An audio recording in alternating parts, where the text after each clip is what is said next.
लोगों बच्चों का प्रोत्साहन वर्धन करते रहते हैं। आप सभी का बहुत स्वागत है, बहुत स्वागत है। आज हम उपस्थित नहीं है, लेकिन मेरा मन वहीं पे रखा हुआ है। तो हम चाहते हैं कि इस प्रोग्राम को आप लोग बहुत अच्छे से चलाएं और योगदान आपका रहेगा, तो हमारे बच्चों को भी आगे काफी अवसर अच्छे मिलते रहेंगे और उन्नति करते रहेंगे। जय हिंद, जय भारत। सादर प्रणाम। मैं आपका यह दिव्य भाव और आशीर्वचन संस्थान को उन्नति के शिखर पर ले जाता रहा है और हमें आशा है आपका आशीर्वचन हमें ऐसे ही गतिमान किए रहेगा। अब कार्यक्रम की अगली कड़ी में आज के हमारे मुख्य वक्ता एडवोकेट अशोक कुमार द्विवेदी सर हमसे जुड़ चुके हैं। जैसा इस पटल को ज्ञात है, सर किसी परिचय के मोहताज नहीं, वे इस क्षेत्र के वे दिव्यतम मूर्ति हैं जिन्होंने इस क्षेत्र की पीड़ा को सहा भी है और विभिन्न राष्ट्रीय स्तरों पर उस पीड़ा से समन्वित भाव को स्वतंत्र रूप में कहा भी है। अगर मैं इस बात को कहूं तो इसमें किसी को सुनने में कोई गुरेज नहीं होगा। आप एकमात्र ऐसी पर्सनालिटी है जो राष्ट्रीय स्तर पर दिव्यांगजनों की बातों को स्पष्ट रूप में रखने में कभी भी किसी पद की लालसा या पद चले जाने का भय नहीं करते। स्पष्ट रूप से अपनी बात रखते हैं। पद मिले न मिले, पद रहे न रहे, इन सब पक्षों से परे आप स्वतंत्र जो वास्तविक स्थिति है, ऐसी स्थिति को सभी के समक्ष आप प्रस्तुत करते रहे हैं। ऐसी दिव्यतम मूर्ति आज हमारे बीच है। तो मैं आमंत्रित करता हूं S Mishra medical college and special education के कोर्स कोऑर्डिनेटर श्री पंकज कुमार द्विवेदी जी को कि वे आए, संस्थान का परिचय और आज के मुख्य अतिथि का स्वागत उद्बोधन करें। पंकज कुमार जी। धन्यवाद नागित जी। आप सबका बहुत बहुत धन्यवाद। आप सबका स्वागत है इस पटल में आपका स्वागत एवं अभिनंदन है। आज के इस वेबिनार में मुख्य वक्ता के रूप में आदरणीय श्री अशोक द्विवेदी जी का टीएस मिश्रा मेडिकल कॉलेज तथा विशेष शिक्षा एवं पुनर्वसन संस्थान की तरफ से बहुत बहुत स्वागत, वंदन, अभिनंदन है।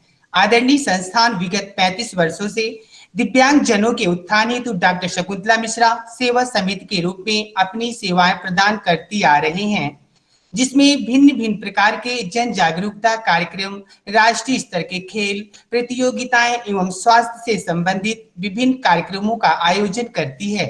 इसी क्रम में सन 2015 में सेवा समिति के द्वारा मेडिकल कॉलेज एवं विशेष शिक्षा एवं पुनर्वसन प्रकल्प की स्थापना की गई। विगत 5 वर्षों से संस्था में एमबीबीएस पैरामेडिकल नर्सिंग कॉलेज का आयोजन कर रही है।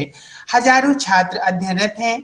विशेष शिक्षा को दृष्टिगत रखते हुए विशेष शिक्षा का कोर्स संचालित किया जाता है, जिसमें उत्कृष्ट मानव संसाधन तैयार किए जाते हैं। आपका लखनऊ के प्रतिष्ठित संस्थान में स्वागत और अभिनंदन है। मैं इस पटल को आगे बढ़ाते हुए श्री नागेश जी को सौंपता हूं कि कार्यक्रम को आगे बढ़ाएं। धन्यवाद। बहुत बहुत धन्यवाद कोर्स कोऑर्डिनेटर श्री पंकज कुमार द्विवेदी जी। आपने बताया संस्थान के बारे में। संस्थान परिचय से बहुत आगे निकल चुका है। सभी को ज्ञात है टीएस मिश्रा मेडिकल कॉलेज की जो मात्र संस्था है, उसी के द्वारा ही doctor Shakuntala Mishra national rehabilitation university की परिकल्पना की गई थी। स्थापना में उनका कितना योगदान रहा है वह अवर्णनीय है। उसका वर्णन कर पाना पूरे दिन के कार्यक्रम को संजो देगा। मैं स्वागत करना चाहूंगा आनंद त्रिपाठी सर का भी, जो NILD कोलकाता से हमारे बीच जुड़ चुके हैं। अब मैं ज्यादा समय न लेते हुए आज के हमारे मुख्य वक्ता आदरणीय एडवोकेट अशोक कुमार द्विवेदी सर को आमंत्रित करता हूं कि दिव्यांग बालिकाओं की शिक्षा पर क्या स्थिति है, क्या स्थिति होनी चाहिए, इसको स्पष्ट रूप से हमारे बच्चों के समक्ष और 5 राज्यों से जुड़े हुए हमारे साथ जो स्पेशल टीचर्स हैं या संस्था के प्रतिनिधि हैं उनके समक्ष रखने की कृपा करें। आदरणीय एडवोकेट अशोक द्विवेदी सर। क्या आप मुझे सुन पा रहे हैं? जी जी सर, आपकी आवाज स्पष्ट आ रही है। धन्यवाद। आप सभी का वंदन, अभिनंदन, स्वागत। श्रीमान नागेश जी श्रीमान द्विवेदी जी कोर्स कोऑर्डिनेटर, बहन कल्पना मिश्रा जी, NILD से जुड़े हमारे भ्राता श्रीमान अलेंद्र जी, सभी बंधु भगिनी, विशेष शिक्षक और इस क्षेत्र में रुचि रखने वाले और इस कार्यक्रम से जुड़े हुए सभी बंधुओं को मेरा पुनः प्रणाम।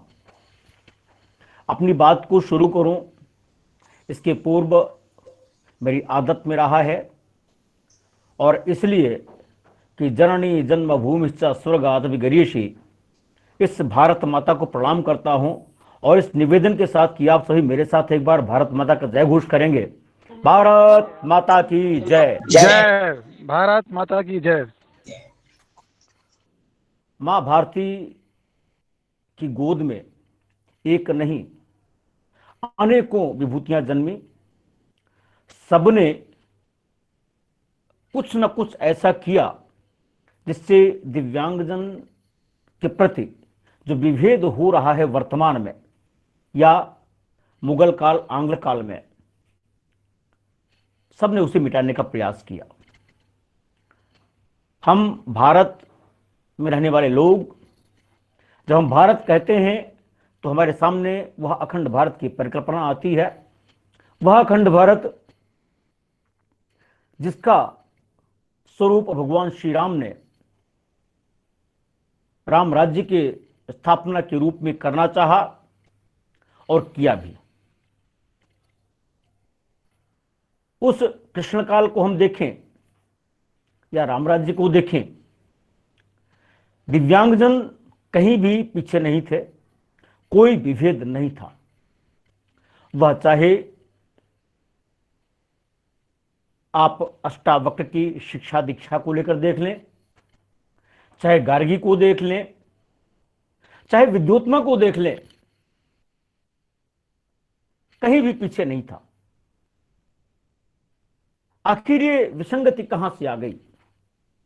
आज हमको दिव्यांग बालिका शिक्षा की बात करनी पड़ रही है। आपको याद होगा जब जनक जी की सभा में अष्टावक्र जी जाते हैं, अपने तर्कों से, अपनी बातों से सबको पराजित करते हैं, तो निश्चित रूप से शिक्षा का ही असर रहा होगा। क्या उस समय की शिक्षा ऐसी थी कि दिव्यांगजन को अलग से शिक्षा देती थी, सामान्य जन को अलग से शिक्षा देती थी? क्या?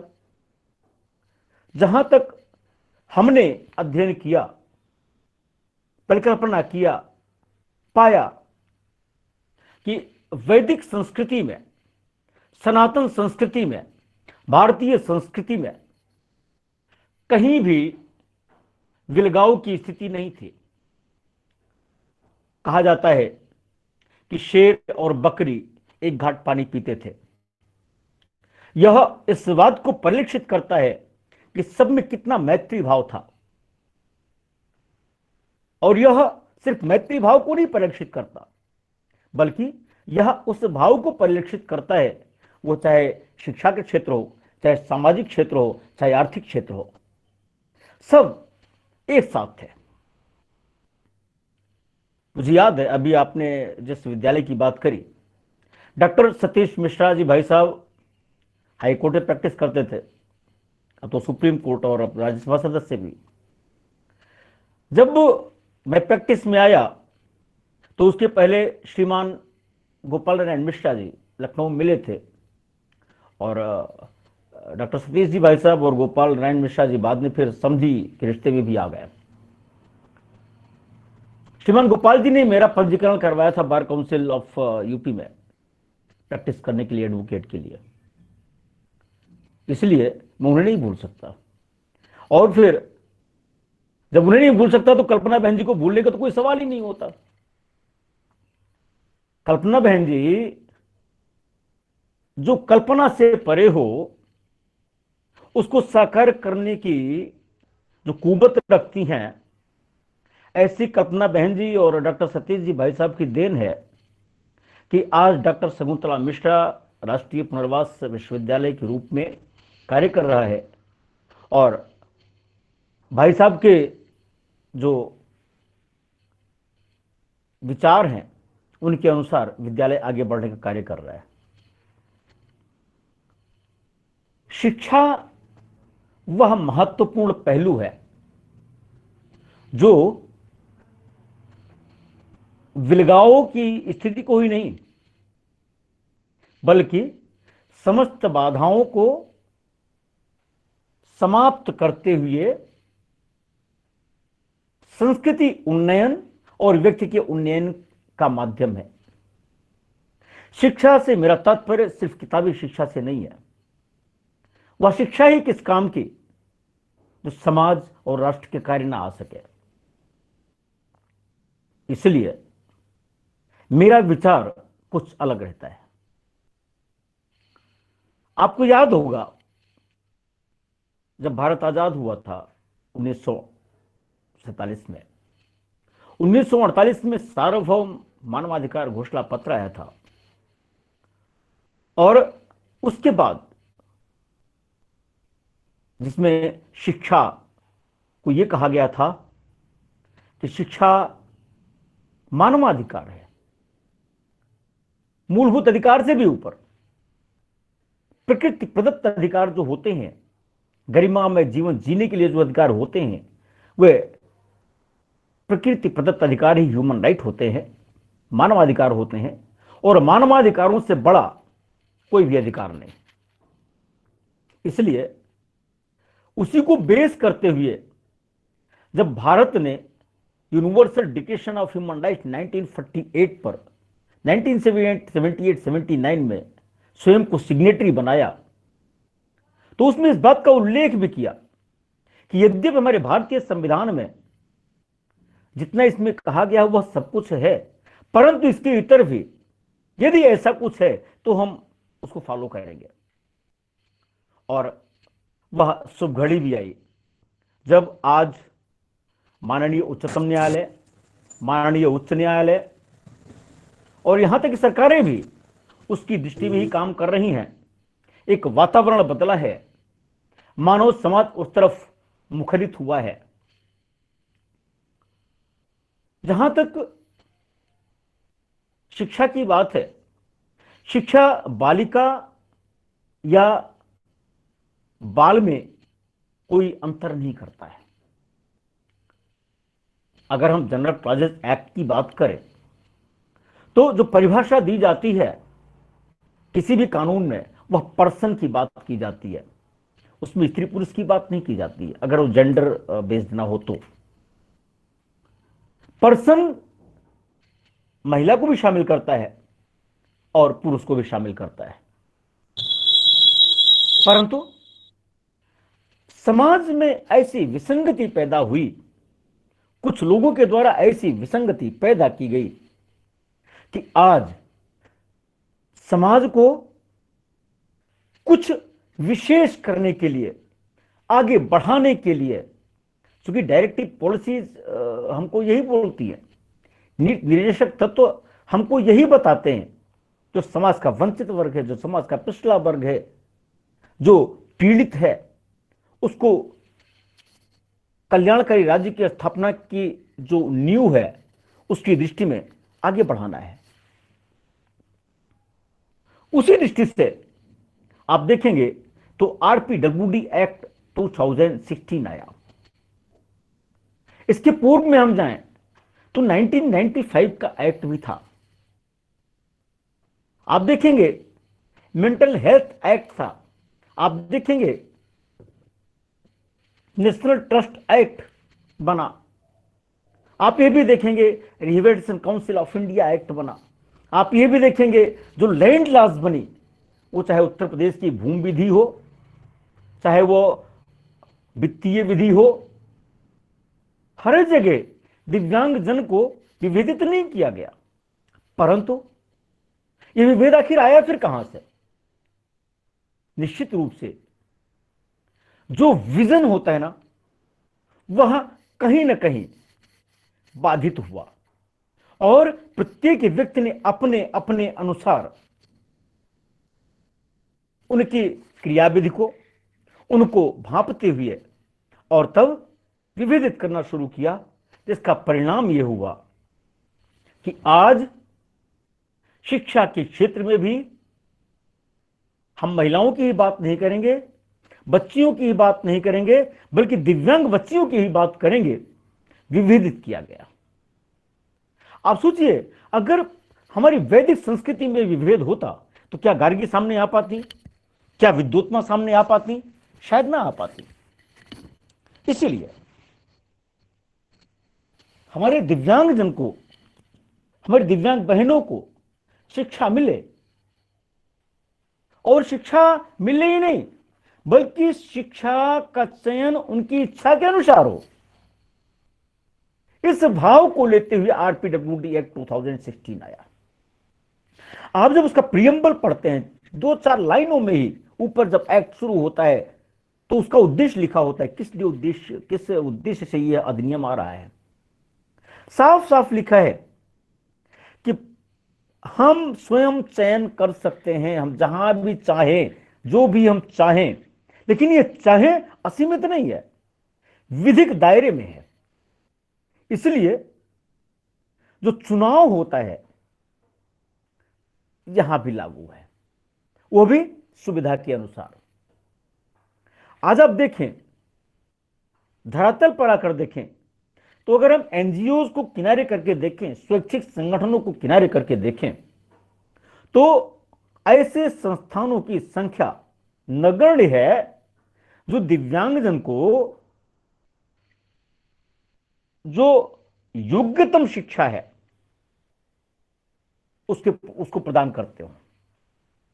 पहली बात तो विद्यालय का अभाव है, और जब विद्यालय का अभाव है तो शिक्षा का तात्पर्य सिर्फ कक्षा 5 की शिक्षा से नहीं, कक्षा 8 की शिक्षा से नहीं है, उस उच्चतम स्तर की शिक्षा से है जिसमें यह भाव आ सके कि इस राष्ट्र के लिए हमको भी कुछ करना है, पाना ही नहीं है, देना भी है।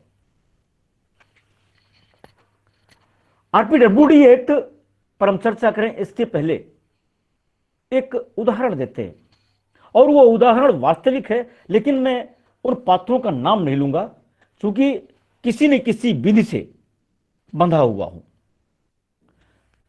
एक बच्ची है, लखनऊ की है, दृष्टिबाधित है, और एक बंधु है, वो दिल्ली के हैं, वो भी दृष्टिबाधित है। अभी मेरे पास उनका फोन आया करीब 1 महीना पहले, और उस फोन पर उन्होंने मुझसे जो अपनी पीड़ा बताई, हमारे YouTube चैनल पे आके उन्होंने कमेंट किया, मेरा नंबर मांगा, और तब मैंने उनको नंबर शेयर किया, और उन्होंने मुझे फिर फोन किया और उसने बताया कि किस तरह से उस बच्ची को शिक्षा से वंचित किया जा रहा है।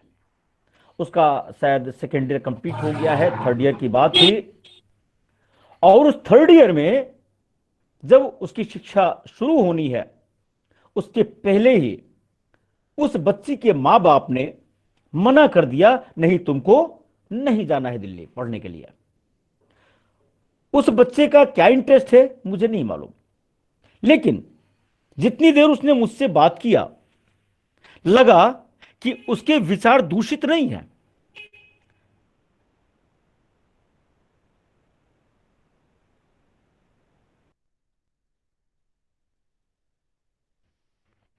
हम जिस संस्कृति से निकल रहे हैं, जिस संस्कृति में हम पल बढ़ रहे हैं, हम अमेरिका में नहीं है, लंदन में नहीं है। निश्चित रूप से हमारे सबके मां बाप, भाई बहन चिंता करते हैं, वहां जा रही हैं तो क्या होगा, कैसे होगा, उनको परेशानियां भी होती हैं। तो उस दृष्टि से सुरक्षा का भाव आना स्वाभाविक है, परंतु क्या यह सुरक्षा इस स्तर तक बढ़ जाए कि उसी शिक्षा को ही बाधित कर दो? तब तो कोई मतलब ही नहीं रह गया समाज का और परिवार का।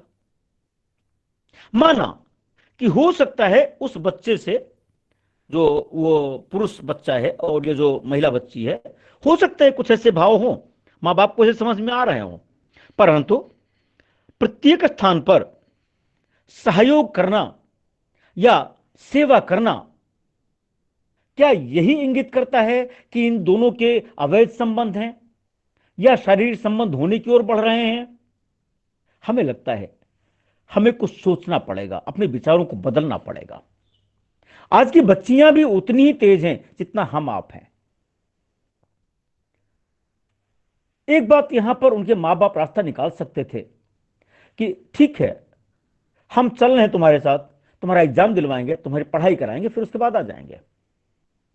बच्ची ने यही कहा अपने मां बाप से कि हमको ले चलिए, आपके साथ चलते हैं, आपके साथ वापस आ जाएंगे। परंतु ऐसा नहीं हो पाया। अभी की अपडेट स्थिति क्या है मुझे नहीं मालूम, इसलिए कि इधर मैं संपर्क में नहीं रहा। उस बच्चे ने कहा मैं क्या करूं उस बच्ची के लिए। यहां जो मैं कहना चाह रहा हूं, विशेष शिक्षक की बात कर रहा हूं, अब मैं उनका रोल कैसे आ रहा है। वो बच्चा विशेष शिक्षक नहीं है, वो जो पुरुष बच्चा है वहां से विद्यालय में पढ़ रहा है, उसका सहपाठी है।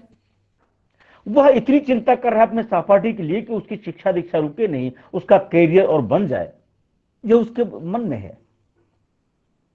परंतु जब उसने मुझसे पूछा मैं क्या कर सकता हूं, मैंने उसको बताया you can approach police authority, you can approach district protection officer, you can approach institution to council them. हमने उससे कहा आप घरेलू हिंसा अधिनियम के अधीन जो संरक्षण अधिकारी होते हैं जिले में, उनसे संपर्क कर सकते हैं, क्योंकि घरेलू हिंसा अधिनियम में, घरेलू हिंसा से महिलाओं का संरक्षण अधिनियम में यह व्यवस्था की गई है कि यदि परिवार में बच्चियों के साथ या किसी के साथ भी उनकी शिक्षा से रोकने का प्रयास हो रहा है, या उनको बाहर नहीं जाने दिया जा रहा है, या घर में प्रताड़ना हो रही है, तो आवश्यक नहीं है कि उसके नियर और डियर रिलेटिव भी सूचना दें। कोई भी व्यक्ति, इवन एनजीओज भी सूचना दे सकते हैं और प्रोटेक्शन ऑफिसर उस पर एक्शन लेते हैं और संरक्षण होता है। क्योंकि यहां शिक्षा का मामला है, इसलिए मैं सिर्फ शिक्षा से ही जुड़ी हुई बात करूंगा। उस बच्चे ने कितना अडॉप्ट किया मुझे नहीं मालूम है, लेकिन इस घटना ने मुझे थोड़ा सा झकझोरा। मुझे अपना भी वो दिन याद है जब मैं हाई स्कूल पढ़ने के बाद गांव का रहने वाला था, शहर में आके पढ़ना था। हमारे एक रिलेटिव हमको यहां पढ़ाना चाहते थे, परंतु घर में हमारे उसका ही विरोध हुआ। इसलिए विरोध नहीं हुआ बिना पढ़े, इसलिए विरोध हुआ कि इनको हाथ नहीं है, कैसे खाना बनाएंगे, क्या करेंगे, और ये बहुत सारे कारण थे, परंतु नहीं माने। इसी तरह से जो हमारी बहनें हैं, जो हमारे बंधु हैं, स्पेशल एजुकेटर हैं, जो जहां पे है, कोई शिक्षा से वंचित ना रहे, हमारा यह भी रोल है। हम इंक्लूसिव एजुकेशन की तो बात करते हैं, लेकिन इंक्लूसिव एजुकेशन किस लेवल की? इंक्लूसिव एजुकेशन जब हम देने की बात करते हैं तो पता लगता है कि क्लास में स्पेशल एजुकेटर आगे पढ़ाए, या जो वो बंधु हैं सामान्य शिक्षक वो पढ़ाएं। फिर यही पे बाइफरकेशन होता है। क्या ऐसा नहीं हो सकता कि जितने स्पेशल एजुकेटर हैं, जितने सामान्य शिक्षक हैं, वे सभी पढ़ाएं, सभी शिक्षा वो भी समावेशित हो जाएं? ऐसा नहीं हो सकता क्या? इससे सरकार पर वित्तीय भार भी कम पड़ेगा, वित्तीय भार भी कम पड़ेगा, और हमें जो लक्ष्य की प्राप्ति है वो भी अच्छी मिलेगी, शुभदायी परिणाम मिलेंगे।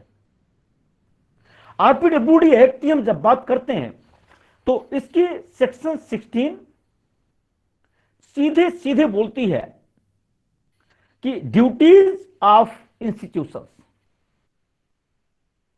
ड्यूटीज ऑफ इंस्टीट्यूशंस, संस्थान की जिम्मेदारी क्या है। लेकिन संस्थान की जिम्मेदारी के पहले जो मैंने अभी चर्चा किया, मां बाप की जिम्मेदारी क्या है, हमारी आपकी जिम्मेदारी क्या है। लेकिन दुर्भाग्य, हमें वो कविता की एक लाइन याद आती है, जब उस कवि ने ये कहते हुए ये लाइन लिखी, शिक्षे तुम्हारा नाश हो जो तुम अर्थ का कारण बने। आज शिक्षा जिस तरह से हमारे पूर्वज दिया करते थे, उस भाव से होती तो शायद उस कवि की पीड़ा इस तरह से न झलकती। आज शिक्षा अर्थ प्रधान हो गई है। आज शिक्षा से कुछ लोग अपने को संपन्न बनाने का प्रयास कर रहे हैं। शिक्षा महंगी हो गई है। हमारे दिव्यांगजन के समाज में वो स्थिति नहीं है कि इतनी महंगी शिक्षा को ग्रहण कर सकें। आप देखेंगे बहुत सारे हमारे ऐसे बंधु हैं जो पढ़ना चाहते हैं, अर्थ के अभाव में पढ़ नहीं पाते। ऐसे कई नाम मैं जानता हूं, उन नामों को यहां डिस्क्लोज करना अनुचित रहेगा, मर्यादा के अनुरूप नहीं रहेगा, इसलिए नाम डिस्क्लोज नहीं कर रहा हूं। मेरा मानना है कि जो शिक्षण संस्थान हैं उनकी जिम्मेदारियां जितनी भी हैं एक्ट के मुताबिक, शायद अभी सभी शिक्षण संस्थानों को पता नहीं होगा। हालांकि डॉक्टर नागेश जी बहुत अच्छा काम कर रहे हैं। अपने जो इनका इंस्टीट्यूट है, मैंने देखा तो नहीं है, लेकिन जिस तरह से मुझे फीडबैक मिला है, जिस तरह से लोगों ने मुझे बताया है, अच्छा कार्य कर रहा है। अच्छा मतलब अच्छा, बहुत सारे संस्थान अच्छा काम कर रहे हैं, लेकिन जब बात आती है एडमिशन की, जब बात आती है उस दिव्यांगजन की, जब वहां शिक्षा लेने जा रहा है, उसके मुताबिक वहां पर सारे संसाधनों की, उसको डिवाइस उपलब्ध कराने की, उसको आने जाने के वाहन उपलब्ध कराने की, तो कहीं ना कहीं अर्थ सामने आता है। और जब अर्थ सामने आता है तो या तो हम समाज के उन धनी व्यक्तियों की ओर देखते हैं जो हमारे भामाशाह हैं, या फिर सरकार की ओर देखते हैं। पहले तो जो भी स्थिति थी सब वाकिफ हैं। आज भी ट्रांसपेरेंसी हुई है, उसके नाते बहुत सारे बंधु पीड़ित भी होते हैं, परंतु वह ईमानदारी भी किस काम की, जो प्रशासन में बैठे हुए लोग हैं पारदर्शी होने के बावजूद, वो पारदर्शिता भी किस काम की कि जो स्वेच्छा से ईमानदारी से समाज में काम कर रहा हो, उसके ऊपर भी वो प्रशासन उंगली उठाए कि आप बेईमान हो और उसको ही किनारे करने की बात कर दे। ट्रांसपेरेंसी हो, लेकिन साथ में फ्लेक्सिबिलिटी भी रखनी पड़ेगी, क्योंकि ये जितनी भी कानून हैं मानव के लिए मानव निर्मित हैं। इसलिए देश काल परिस्थिति के अनुसार इनमें संशोधन भी होते रहने चाहिए और इतनी फ्लेक्सिबिलिटी होनी चाहिए कि जो वहां बैठा हुआ व्यक्ति है, जिम्मेदार व्यक्ति है, वह उसमें कुछ आगे पीछे दाएं बाएं अपने जुडिशियल डिस्कशन का इस्तेमाल कर सके, न्यायिक विवेक का इस्तेमाल कर सके, ताकि जो बच्चे हैं वो शिक्षा अच्छे से ग्रहण कर सके। आपने देखा होगा राइट टू एजुकेशन आया था, कितना इंप्लीमेंटेशन हुआ, किसी से छिपा हुआ नहीं है। अभी भी उसका इंप्लीमेंटेशन कितना हो रहा है आप भी जानते हैं, हम भी जानते हैं। मैं नकारात्मक बात नहीं कर रहा हूं। सबसे बड़ी समस्या हमारे देश में इंप्लीमेंटेशन की है, और इंप्लीमेंटेशन की अपेक्षा किससे करते हैं? सरकार से ही करते हैं, कार्यपालिका से नहीं करते।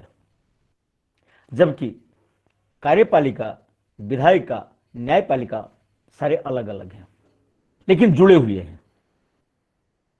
कार्यपालिका को यह देखना होगा, संवेदनशील बनना ही पड़ेगा। हालांकि कुछ लोग संवेदनशील हैं, सब लोग ऐसे नहीं है, परंतु एक मछली सारे तालाब को गंदा करती है, और उसी एक मछली की वजह से सारा का सारा प्रशासन बदनाम होता है।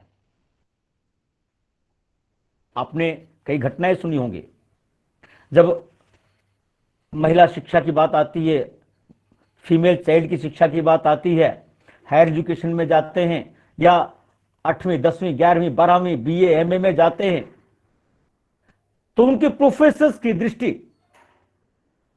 उनके कुछ अध्यापक की दृष्टि उन पर ऐसे लगी रहती है जैसे कोई गिद्ध देख रहा हो, उनको नोचने का प्रयास करता है।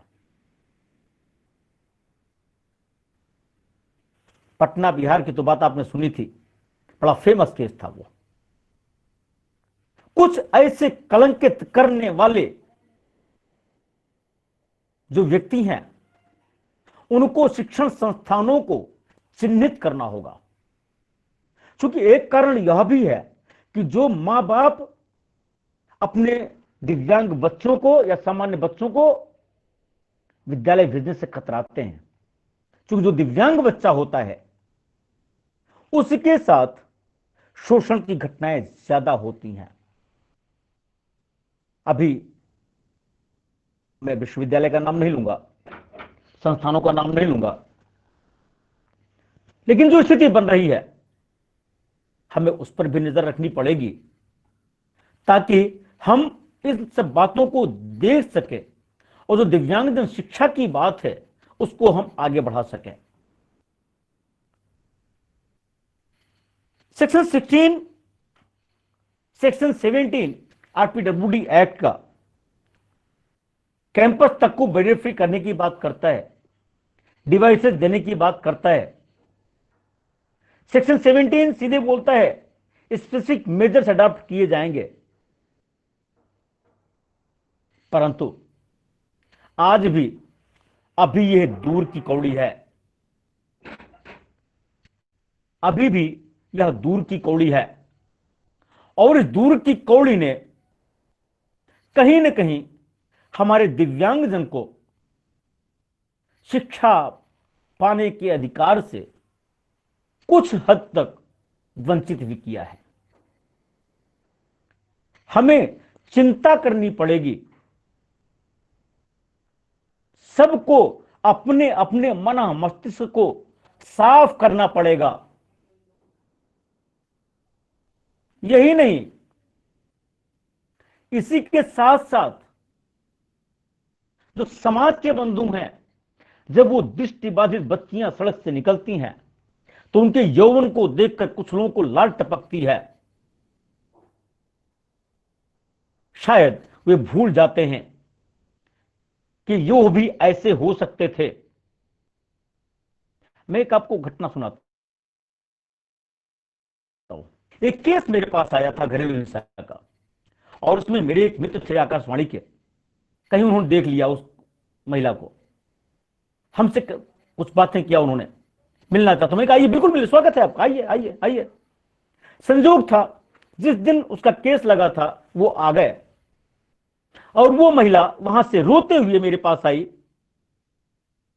और रोते हुए सारी बात मुझसे कहने लगी।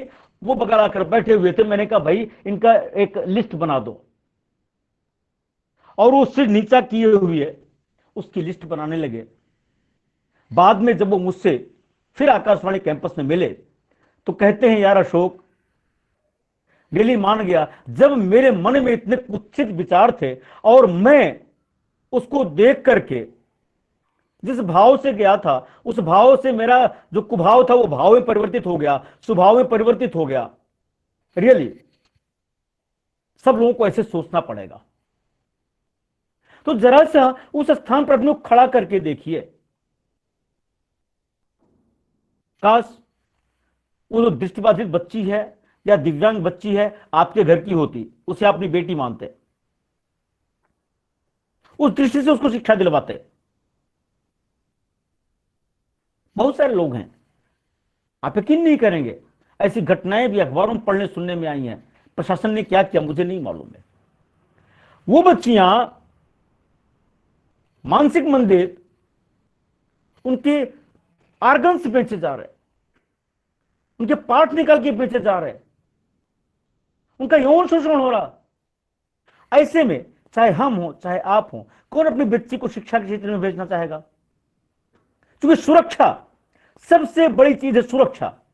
क्योंकि हमारी मानसिक मंदित बहनें, जो दृष्टिबाधित बहनें हैं या अन्य दिव्यांगजन बहनें हैं, हमें जैसे अन्य बहनों की सुरक्षा देखनी होती है, ऐसे इनकी ही सुरक्षा ज्यादा करने की जरूरत है। चिंता करने की जरूरत नहीं है, समाज आपके साथ खड़ा है, बस एक कदम आपको बढ़ाना है। आपके आसपास अगल बगल जितने भी लोग हैं, आप देखेंगे सब आपके साथ आ जाएंगे। अब जब इस तरह से घटनाएं होती हैं तो हम करें क्या, हमें करना क्या चाहिए? मुझे याद है एज जीसी मेंबर किसी इंस्टीट्यूट का मैं विजिट करने गया। जब मैं विजिट करने गया तो हमको वहां कुछ ऐसी चीजें मिली जो मुझे बहुत बुरी लगी, और मुझे लगा कि यह शिक्षक और छात्र के बीच में जो संबंध पनपा या पनप रहा है वह दुर्भाग्यपूर्ण है।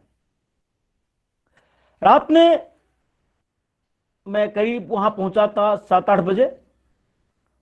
जैसे ही मुझे खबर मिली, रात में 12 बजे मैंने डायरेक्टर को फोन किया, डायरेक्टर ने कॉग्निजेंस लिया। उस समय संयुक्त सचिव महोदय थे, और संयुक्त सचिव महोदय ने, जैसा मैंने निवेदन किया था कि सुबह तक इस व्यक्ति को उसके चार्ज से हटा देना चाहिए, वरना यह संस्थान को बदनाम करने वाली बात है। गुरु शिष्य की जो परंपरा हमारे देश में रही है उसको तार तार करने वाली बात है, कलंकित करने वाली बात है। मैं धन्यवाद ज्ञापित करूंगा ऐसे अधिकारियों को, और नाम लेने की बात आए तो अच्छा नहीं है, मैं नाम नहीं लेना चाहूंगा। सवेरे 8:30 बजे नोटिस बोर्ड पर चस्पा हो गया और उस शिक्षक को रिमूव कर दिया गया वहां के चार्ज से। इंक्वायरी चल रही है, क्या फेट है वो अलग बात है, वो उस पर नहीं जा रहा।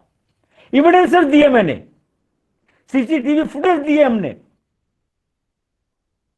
तो इस तरह से सबको सोचना पड़ेगा। हमसे किसी ने उसमें कहा कि द्विवेदी जी ये तो आपके लिए घातक हो सकता है और ऐसे ऐसे हो सकता है। मैंने कहा मुझे चिंता नहीं है, मैं पद के लिए नहीं हूं। जब तक हो ईमानदारी से काम करूंगा, ठीक से काम करूंगा, ना मुझे किसी से लेना है ना मुझे किसी से देना है। लेकिन जो भारतीय संस्कृति है, भारतीय शिक्षा पद्धति है, जो कानून कहता है उसके मुताबिक ही आगे बढ़ूंगा। किसी का दबाव स्वीकार नहीं करना है मुझे, और मैंने वही किया। बंधु, पद आते और जाते रहते हैं। अगर आपकी पहचान आपके पद से हो रही है, आपके बाप के नाम से हो रही है, आप किस खानदान के हुई से हो रही है, तो इसका तात्पर्य बड़ा सीधा सा है कि you are not a fit person for the society. आपके अंदर वो जज्बा नहीं है कि आप जी सकें। इसका तात्पर्य यह है आप होस्ट हैं, आप परजीवी हैं। तो परजीवी बनना छोड़िए, परजीवी बनना छोड़िए, अपने पैरों पर खड़े होकर इस राष्ट्र को आगे बढ़ाने का काम कीजिए। तब आपका नाम होगा, तब आपका नाम होगा, और तभी यह भारत आपको भजेगा, आपको जपेगा, जैसे आज स्वामी विवेकानंद को जपता है।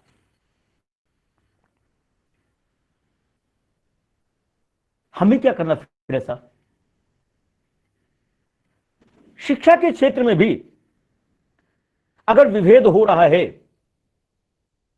तो उसके लिए एक्ट में अगर स्टेट का सब्जेक्ट है तो कमिश्नर बिठाए गए हैं, और अगर स्टेट का सब्जेक्ट नहीं है, सेंटर का है, तो चीफ कमिश्नर बिठाए गए हैं। लेकिन दुर्भाग्य है, या तो यह कहीं से कोई दबाव रहता है, या भगवान जाने क्या बात है, उसको बेहतर वही समझ सकते हैं। समाज में इतने सारे विषय आते हैं दिव्यांगजन के प्रति, अपराध के भी, डिस्क्रिमिनेशन के भी,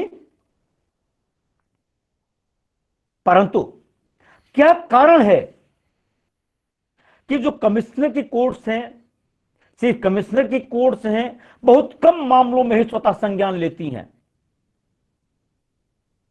क्यों नहीं स्वतः संज्ञान लेते? जितनी डिस्क्रिमिनेटरी लॉज हैं उस पर क्यों नहीं रिप्रेजेंटेशन देते? शायद समय नहीं रहता होगा, लेकिन समय का रोना वही रोते हैं जो करना नहीं चाहते। आपके अंदर अगर जज्बा है तो समय कहीं भी आड़े नहीं आता है, आप आगे बढ़ सकते हैं। अब यहां स्पेशल एजुकेटर को क्या करना है, या शिक्षक बंधु को क्या करना है? एक तो शिक्षक बंधु को स्वयं को अपने को संयमित और नियंत्रित रखना है। दूसरा, जब इस तरह की घटनाएं हो रही हो आपके आसपास भी, तो मैंने एक निवेदन किया कि आपके पास डोमेस्टिक वायलेंस एक्ट की बातें रहती हैं, उसका यूज कर सकते हैं। अगर वो नहीं आ रहा है, यानी उसकी परिधि में नहीं आ रहा है, तो आप आरपीडब्ल्यूडी एक्ट की सेक्शन 90 है, उसका उपयोग कर सकते हैं। अगर किसी भी बच्ची को विद्यालय नहीं भेजा जा रहा है या उसके साथ गड़बड़ी हो रही है या उसको ह्यूमिलिएट किया जा, इंटिमिडेट किया जा रहा है, तो कानून अपना काम करेगा, एफआईआर दर्ज हो सकती है। लेकिन एफआईआर भी दर्ज कौन करेगा? वो पुलिस वाले। पुलिस वाले भी अभी तक नहीं जानते आरपीडब्ल्यूडी एक्ट क्या है। कुछ पुलिस वालों को छोड़ दीजिए, एक्सेप्शन हर जगह होते हैं। आज भी अगर हम चर्चा करें तो आप देखेंगे दिव्यांगजन चिल्लाते रह जाते हैं, एफआईआर उनकी दर्ज नहीं हो पाती। कारण क्या है? बोलते हैं ये कौन सा कानून है? अभी मैं एक दरोगा जी से बात कर रहा था, वो चौंक गए, रे ये नया कानून कब आ गया? तो उनको भी हमें समझाने की जरूरत है। इसके लिए विधिक साक्षरता प्राधिकरण के जो सचिव होते हैं उनके माध्यम से अवेयरनेस कैंपेन कर सकते हैं। हालांकि यूट्यूब पर हम रोज एक वीडियो अपलोड करते हैं, अशोक कुमार द्विवेदी चैनल है, आप सर्च करेंगे तो टॉप पे वीडियो मिलेगी आपको। मेरा प्रयास रहता है डिसेबिलिटी ही नहीं, डिसेबिलिटी से जुड़े हुए और सारे मैटर्स को हम उसमें इंक्लूड करें, करते भी हैं। तो वहां पर हमको एफआईआर कराने की जरूरत है। अब मान लीजिए एफआईआर नहीं करवा रहा हो तो क्या करें? आप आईपीसी देखिए, भारतीय दंड विधान की 166 और 188 दो धाराएं हैं, इसी के साथ कुछ सेक्शंस और भी हैं। कोई भी अधिकारी जब किसी भी कानून को जो उसमें पालन करने के लिए कहा गया नहीं करता है, जो प्रोमोगेट किया गया है, तो 188 के तहत एफआईआर हो सकती है। कितने होती हैं? अभी आपने पेंडेमिक कोविड-19 का समय देखा, बहुत सारी एफआईआर लॉन्च हुई, बहुत सारे लोगों पर दंड हुए।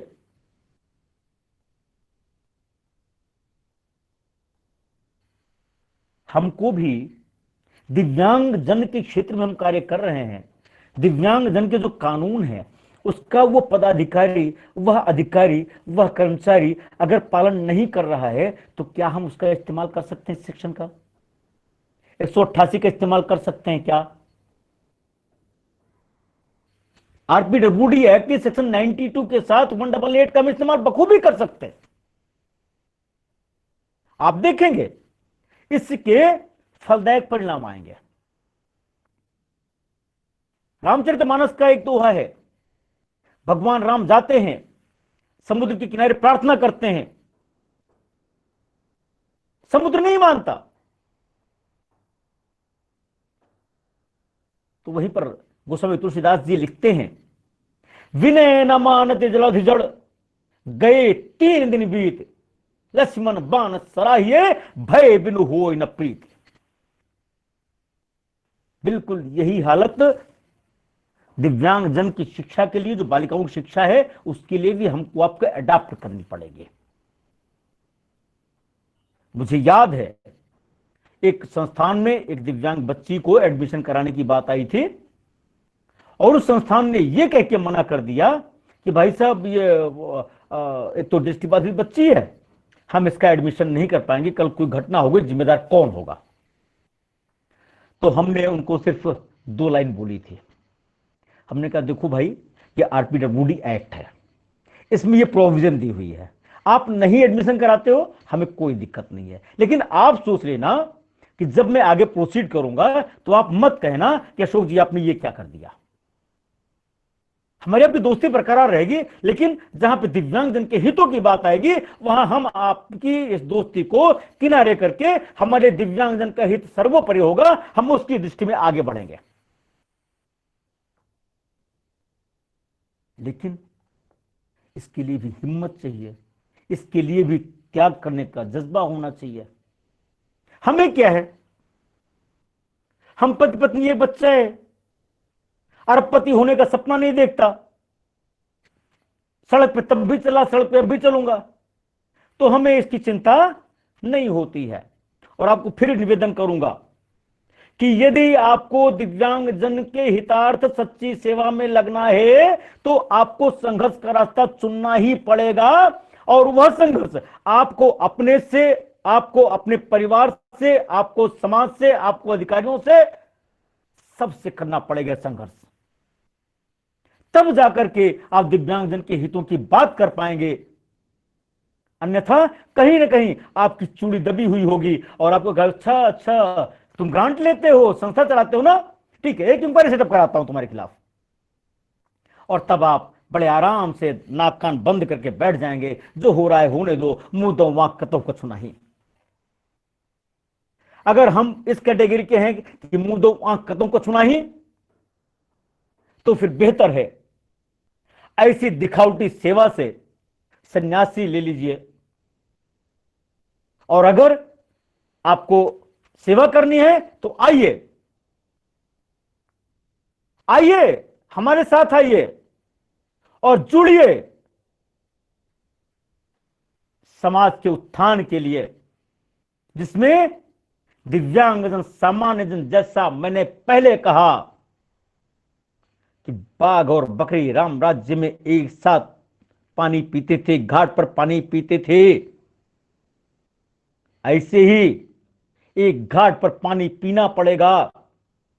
अगर भारत को सुदृढ़ बनाना है, अगर महिलाओं को सुदृढ़ बनाना है, अगर हमको अपना परिवार ठीक ठाक चलाना है, हमको इन बच्चियों का जो अनुपात घट रहा है उसको बढ़ाना है, इनको भी बराबरी का दर्जा वास्तव में देना है जैसा कि हमारी भारतीय संस्कृति में था,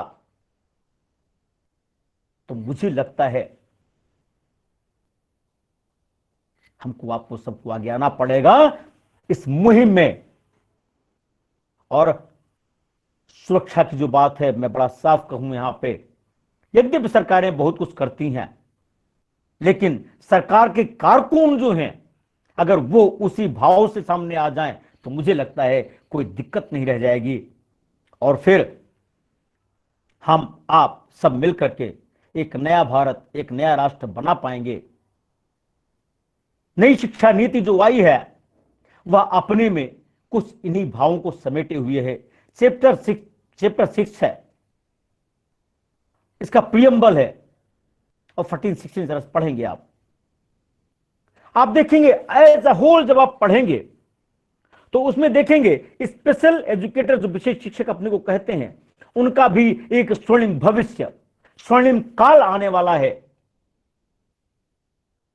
शर्त क्या है, जितने भी विशेष शिक्षक बंधु हैं, जितने भी दिव्यांगजन बंधु हैं, जितने भी समाज के अच्छे लोग हैं, विजन वाले लोग हैं, उनको आगे आना पड़ेगा। और सरकारों को भी ऐसे लोगों को चिन्हित करना पड़ेगा जिनकी उनको सलाह लेनी है, ताकि नई शिक्षा नीति का अच्छे से अनुपालन हो पाए। और जब ऐसी बात हो जाएगी तो आप देखेंगे दिव्यांगजन ही नहीं, सब लोग आगे बढ़ेंगे। और तब जो नारा हम देते हैं ना, बेटी पढ़े बेटी बढ़े, तो हम कहेंगे सभी बढ़ें, सभी पढ़ें। और इसी नारे के साथ हमको आगे बढ़ना पड़ेगा, तभी राष्ट्र में एकता आएगी, तभी सभी आगे बढ़ पाएंगे।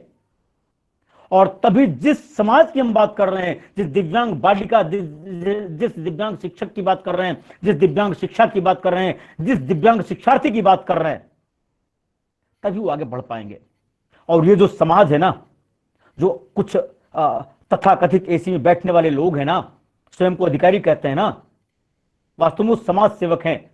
और वास्तव में वो सेवक हैं, परंतु सेवक के दायित्व का निर्वहन नहीं कर रहे हैं। ऐसे लोगों के लिए सरकार को तुरंत ही चाहिए कुछ न कुछ एक्शन ले, आगे बढ़े और उनकी जगह पर योग्य व्यक्तियों को ला करके बिठाए, तभी कानून का अनुपालन अच्छे से हो पाएगा और तभी हम और आप जो भारत माता की वंदना करते हुए कहते हैं परम वैभवम नेतुमे तत्स्वराष्ट्रम, तभी भारत माता का उन्नयन हो पाएगा। सिर्फ ये कहने से नहीं होगा, परम वैभवम नेतुमे तत्स्वराष्ट्रम, इसके लिए करना पड़ता है, इसके लिए त्याग करना पड़ता है, परित्याग करना पड़ता है, दृढ़ संकल्पित होना पड़ता है। तो आइए हमारे साथ जुड़िए और अगर आपको कुछ विषय चाहिए तो हमारा YouTube चैनल है अशोक कुमार द्विवेदी नाम से, आप सर्च करेंगे, टॉप पे वीडियो मिलेंगी। आप हमें अगर कोई इंफॉर्मेशन या कुछ सुझाव मांगेंगे, हम ऑन डिमांड वीडियोस भी बना रहे हैं, क्योंकि हमारा उद्देश्य समाज में संदेश देना है, समाज को जागरूक करना है, हम वो जरूर करेंगे। और चूंकि मैं देख रहा हूं 11:54 होने वाले हैं, 12 बजे तक ये सेशन है, और मैं अपनी वाणी को इन्हीं बातों के साथ विराम देता हूं, इस कथन के साथ कि धन्यवाद नागेश जी और कल्पना बहन जी का बहुत बहुत आभार, और श्रीमान पंकज द्विवेदी जी का, आप सभी लोगों ने हमको अवसर दिया अपने बीच में आने का। और अभी मैं जो देख रहा हूं हमारे 83 बंधु जुड़े हुए हैं हमारे साथ, आप सब ने अपना प्यार, स्नेह, सहयोग हमको दिया, बड़ी ही संयम से, बड़े ही धैर्य से आपने हमें सुना। अगर मुझसे कोई त्रुटि हुई हो तो जरूर मैं आप सबसे चाहूंगा मुझे क्षमा करेंगे, लेकिन हमारे भावों को जब आप सकारात्मक सोच के साथ देखेंगे तो कहीं ऐसा कुछ नहीं मिलेगा कोई शिकायत का मौका मिले। परंतु अगर कोई शिकायत है तो मैं पूरी तरह तैयार हूं आपकी शिकायत को सुनने के लिए, और अगर गलती होगी मुझसे तो क्षमा भी मांगूंगा। आप सभी का बहुत बहुत धन्यवाद, आभार। एक बार मेरे साथ जोर से बोलेंगे, भारत माता की जय। बहुत बहुत धन्यवाद सर। आज आपने दिव्यांग बालिकाओं की शिक्षा भारत माता की जय विषय पर बहुत ही महनीय तथा सागर्भित, समय गर्भित, समयानुकूल और समाजोपयोगी, सामाजिक मांग के अनुरूप आज अपने विचार हमारे समक्ष रखे। आपके द्वारा जिस प्रथम मूल मंत्र को आज हमारे विद्यार्थियों को सुझाया गया, आपने बताया शिक्षा सेवा हेतु हो, न कि धनोपार्जन है। शिक्षा जब सेवा का भाव लेकर चलती है, जब तक समाजोपयोगी स्वरूप में निर्धारित होती है, समाज में अपने जैसे अनेकानेक सृष्टवत भावों की स्थापना करने की भाव लेकर जब शिक्षा अर्थात शिक्षक आगे बढ़ता है तो समाज फलीभूत होता है, समाज सृष्टवत होता है। और जब शिक्षा धनोपार्जन का माध्यम बनती है तो वर्तमान की जो परिस्थितियां हैं, समाज में अव्यवस्थाएं, समाज में नैतिक पतन, समाज में सामाजिक आहरण, समाज का गिरता स्वरूप इस दिखाई देते हैं। इसका कहीं न कहीं किसी न किसी पक्ष पर यह अवश्य निश्चित स्वरूप दिखता है कि आज शिक्षकों में किसी न किसी स्वरूप में धनार्जन की प्रवृत्ति अधिक भावान्वित हो रही है अनुपाते सेवा के। आपने दूसरा मूल मंत्र बताया हम सभी को कि बालिकाओं को, चाहे वह दिव्यांग बालिका हो, सामान्य बालिका हो, चाहे वह एक समर्थ घर की बालिका हो या एक असमर्थ परिवार की बालिका हो, इन बालिकाओं के उन्नयन हेतु, इनके सशक्तिकरण हेतु जो सबसे महत्वपूर्ण भाव होना चाहिए वो इनकी स्वतंत्रता और इनकी जागरूकता। इन्हें स्वतंत्रता प्रदान की जाए। स्वतंत्रता, कैसी स्वतंत्रता, यहां भी आपने स्पष्ट किया, ऐसी स्वतंत्रता जो समाज में इन्हें समाज निर्माणक के रूप में दिखाए। अब आपने आगे बढ़ के कहा समरसता, अर्थात बालिकाओं को भी समाज के निर्माण के हेतु प्रेरित किया जाए। एकदम सत्यवत उदाहरण के साथ आपने बताया सर, आज परिस्थितियां ये हैं, मैं डीएड एससीबीआई के संदर्भ में कहूं या शिक्षण प्रशिक्षण क्रियाकलापों के संदर्भ में कहूं, तो आज बेटियां बेटों से विभिन्न बोर्डों की परीक्षा प्रणालियों को देख लें, रिजल्ट को देख लें, तो बेटियां अधिक सक्षम होकर बाहर निकल रही हैं बेटों की अपेक्षाएं। मैं ये नहीं कहता कि कोई कम या कोई ज्यादा, लेकिन यह स्पष्ट कहता हूं, एकदम सब स्पष्ट है सामने कि बेटियां अब कंधे से कंधा मिला के आगे बढ़ने के लिए, समाज में समाजोपयोगी होने के लिए तत्पर और तैयार है। इन्हें आगे बढ़ने के लिए, समाज को एक नैतिक रूप देने के लिए हम लोगों को आगे आना होगा। और जब बेटियों की बात आपने की, या हम लोग जब बेटियों की बात करते हैं तो इसमें विभेद नहीं करते, सामान्य बेटी, दिव्यांग बेटी, फिर तो बेटी तो बेटी। आपने तीसरा मूल मंत्र सुझाया कि विभिन्न संस्थानों को और विशेषकर विशेष शिक्षकों को तकनीकी रूप से और अधिक सक्षम होना होगा। आपने उदाहरण भी दिया कि समाज के उचित निर्माण हेतु, समाज को जागरूक करने हेतु आप किस प्रकार से यूट्यूब के माध्यम से या और पटलों के माध्यम से जन जागृति फैलाते रहते। क्या यह आवश्यकता नहीं, क्या यह समय की मांग नहीं कि प्रत्येक शिक्षक अपने क्षेत्र में किए जाने वाले कार्यों को एक उदाहरण के रूप में सोशल मीडिया पे लाए? क्या यह आज के समाज की मांग नहीं है कि चाहे दिव्यांग बालक हो या बालिका, उसके द्वारा किए जा रहे श्रेष्ठवत परफॉर्मेंस को हम समाज में स्पष्ट रूप से सामने रखें? क्या यह आवश्यकता नहीं है कि हम डंके की चोट पर गाजे बाजे के साथ दिव्यांग बालिकाओं की, दिव्यांग बालकों की उन्नति का बखान करें? राष्ट्र स्तर हो, राज्य स्तर हो या कोई और स्तर हो, आवश्यकताएं हैं। यहां हमारे साथ रमसा से जुड़े हुए कई भाई बंधु हैं, कई और विभिन्न क्षेत्रों से जुड़े आईटी आरटी हैं, कुछ बचपन कैरियर सेंटर से जो कोर्स कोऑर्डिनेटर हमें जुड़े हुए हैं। सभी भाइयों को आपने यह मूल मंत्र दिया कि तकनीकी रूप से सक्षम हो और दिव्यांग बालिकाओं के द्वारा, बालकों के द्वारा जो परफॉर्मेंस की जा रही है उसको प्रदर्शित किया जाए, समाज को दिखाया जाए कि बदलाव का यह स्वरूप समाज में आया है। आपने आगे बढ़ के एक मूल मंत्र आज के इस संबोधन में दिया, हमें समाज का विकास जड़ों से करना होगा, पत्ते हिलाने से कुछ नहीं होगा। सिर्फ और सिर्फ यह रोना रोया जाए कि सरकारें कुछ नहीं कर रही, यह पत्ते हिलाने का काम होगा।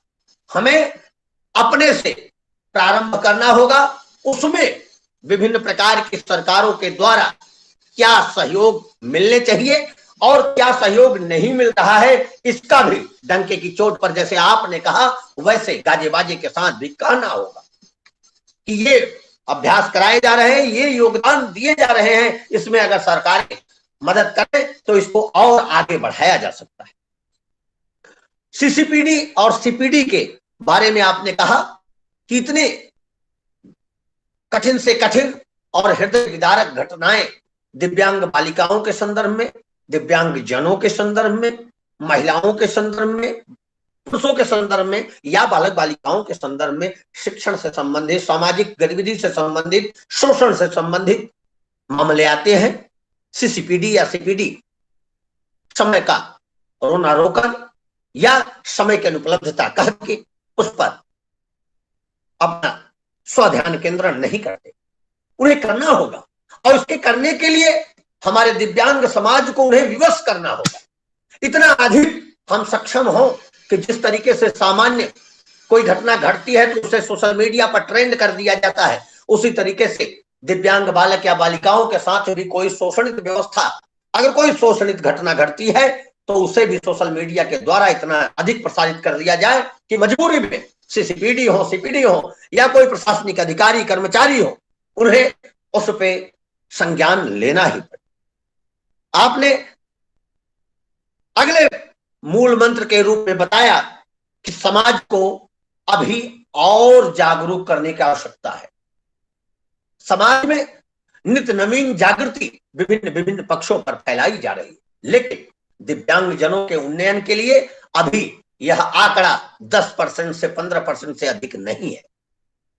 अगर हम देखने चले और बिना किसी कंटक के अगर मैं कहूं तो अभी तो विभिन्न प्रकार की सरकारी एजेंसीज, हमारे क्षेत्र में काम करने वाली मिनिस्ट्री अभी हमसे या हमारे भावों से पूर्ण परिचित नहीं हो पाई। कई कई जगह, चाहे रेलवे का मैं उदाहरण दे लूं या कहीं और कुछ उदाहरण दूं, तो वहां ये होता है, क्या ये ऐसा भी कर सकते हैं क्या किसी दिव्यांग विशेष व्यक्ति को या दिव्यांग विशेष कैटेगरी को लेकर आज भी उनके मन में कोई ना कोई वही पुराना भाव, 50 साल 100 साल पुराना भाव बना दिखाई दिख रहा है। उसका कारण है हम उदाहरण नहीं प्रस्तुत कर पा रहे, हम उनको नहीं दिखा पा रहे हैं कि आज नेत्र से दिव्यांग, हमारे दृष्टि दिव्यांग भाई और बहन IFPCS की रैंक हासिल कर रहे हैं। हमारे दिव्यांगजन समाज में उत्कृष्ट स्थान हासिल कर रहे हैं। अभी सिर्फ अपना ही नहीं, समाजोपयोगी कार्य कर रहे हैं। हमें दिखाना होगा, हमें जागरूकता लानी होगी। तो आज के इस कार्यक्रम में आपके द्वारा ये महंगे विचार और एक बेबाक राय रखने हेतु आपका यह पटल सदा ऋणी रहेगा। आपको बहुत बहुत धन्यवाद सर कि आज के इस कार्यक्रम हेतु आपने हमारा आमंत्रण स्वीकार किया और दिव्यांग जनों के हितार्थ जैसी आपकी मूर्ति है, उस तरीके से आज आपने अपनी बेबाक राय रखी। आपको बहुत बहुत धन्यवाद। TS Mishra medical college, RSVI संस्थान तथा DSCVI यह समस्त पटल आपको बारंबार धन्यवाद ज्ञापित करता है। बहुत बहुत प्रणाम, सादर धन्यवाद सर आपको। प्रणाम सर। इस धन्यवाद ज्ञान की श्रेणी में हमसे जुड़े हुए NILD के आनंदर सर, उनको धन्यवाद ज्ञापित करता हूं। लखनऊ से जुड़े हुए कौशलेंद्र सर, उनको भी धन्यवाद ज्ञापित करता हूं। हमारे साथ जुड़े हुए चंद्रभान द्विवेदी जी बचपन डेयर इलाहाबाद से, उनको भी बहुत बहुत धन्यवाद ज्ञापित करता हूं। बहुत बहुत धन्यवाद ज्ञापित करता हूं अर्चना मैम का, एक DC होते हुए, इतना व्यस्त कार्यक्रम होते हुए भी आप हमसे जुड़ी और आपने समय दिया, इसके लिए आपका बहुत बहुत धन्यवाद ज्ञापित करता हूं। अमोल राठौर जी का धन्यवाद ज्ञापित करता हूं। मैं धन्यवाद ज्ञापित करता हूं सभी संस्थाओं का जिन्होंने आज अपने ह्यूमन रिसोर्स के रूप में तैयार हो रहे हमारे नवीन पुलकित बगिया के नए प्यारे बेटे बेटियों को आज इस कार्यक्रम में सम्मिलित करने हेतु हमारे सामने उपस्थित किया। उन सभी का बहुत बहुत धन्यवाद। 5 राज्यों से जुड़े हुए हमारे विशेष शिक्षकों का बहुत बहुत धन्यवाद। CRT त्रिपुरा के डायरेक्टर बड़े भाई श्री राजेश जी का भी बहुत बहुत धन्यवाद। CRC लखनऊ से जुड़े हुए सभी विद्यार्थियों का, अध्यापकों का बहुत बहुत धन्यवाद। CCTVH लखनऊ से जुड़े हुए सभी विद्यार्थियों का बहुत बहुत धन्यवाद। CRC पटना से जुड़े हुए बड़े भाई साहब श्री लालचंद, आपका भी बहुत बहुत धन्यवाद। और मैं धन्यवाद ज्ञापित करना चाहूंगा उन सभी प्रतिभागियों का, उन सभी श्रेष्ठ जनों का, उन सभी विद्वान जनों का जिन्होंने आज के कार्यक्रम में अपनी महनीय उपस्थिति दी।